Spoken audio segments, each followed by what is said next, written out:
what's going to happen. All right?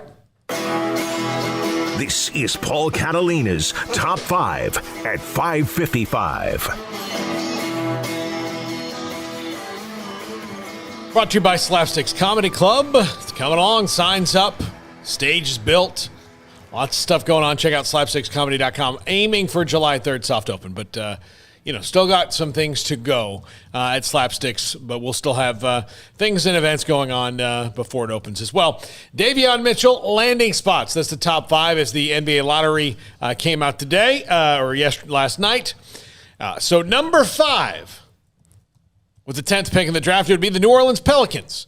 And look, as they can, pacify Zion Williamson, I think that'd be a heck of a place for Davion Mitchell to wind up. Yeah, be a good pairing. Is Davion a good enough shooter, consistently enough? They want shooters, so if he can, be consistent with that, it's certainly, part of what they're eyeing apparently in this draft. And yeah, defensively, that'd be pretty formidable to walk up with New Orleans, but.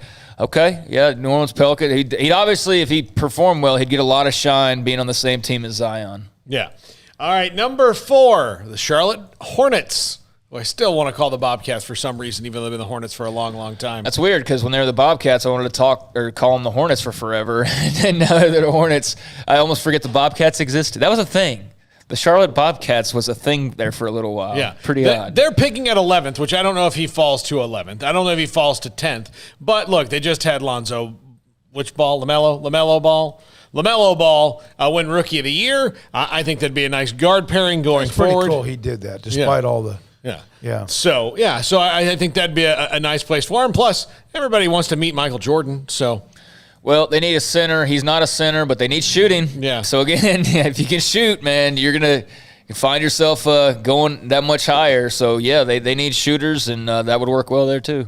All right, number 3, the Toronto Raptors. They pick at 4, and I believe they pick at 4. Yes, they pick at 4. Look, Freddie Gillespie's already there. They're a couple years off of a title. I don't know. I think he fits there. They have what pick, 4th? Yeah, the 4th pick. That'd be about, you would think that's about as high as he'll go, which would be wonderful for him in his contract. But, all right, Toronto. You know what? I looked at that graphic and I said, boy, that's a weird-looking graphic of Toronto on the right-hand side of that screen. And I realized that's slapsticks comedy. Yeah. They didn't add the banana to their dinosaur. I thought maybe they slipped on the banana when Kawhi left. You're not really making an argument out of that senility hole there. Smokey. Yeah. Well, I can't argue it. The pairing with Freddie Gillespie would be cool. I don't know so much about the Raptors needs. They're kind of in rebuild mode now. Not entirely, but sort of since the championship. But, hey, when you win a championship, you can do that. Yeah. You can kind of rebuild it after that. Yeah. Number 2, and this is a pipe dream among pipe dreams, but at 12, the San Antonio Spurs. Yeah, at 12, which is a really high pick for the San Antonio Spurs. But can you imagine Davion Mitchell and Greg Popovich together? If he's how much longer is he going to be there? Because I don't know if Popovich, forever.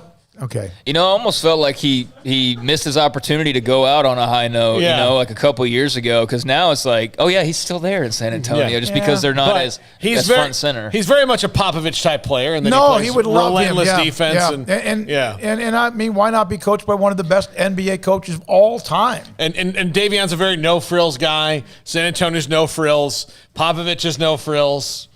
Okay. Yeah, I don't know how much Davion would love that coming from Waco to San Antonio. Looks like he came out of the mountain. He's like Moses sometimes. Have you seen him this year? Yeah. Okay. And number 1, the Golden State Warriors, who pick at 6th. Not 6th. Where do they pick? They're at 7. 7. Yeah, they're at 7. And I think this is pretty much, the odds-on favorite where he lands. And, look, they've got a lot coming back. They still have Steph Curry. They'll have Klay Thompson coming back. They have Draymond Green. They have, James Wiseman. Klay Thompson's back? Yeah. Is he healthy? So, hopefully for them. And then you can step in and play the role that they need you to play. So, just outside the playoffs this year, they were in the play-in and didn't win. So, I think this wouldn't be a bad spot for him to land. I know that with Draymond, they're known as being pretty tough defensively. He's a great defensive player. They could use another one. It wouldn't hurt that, right?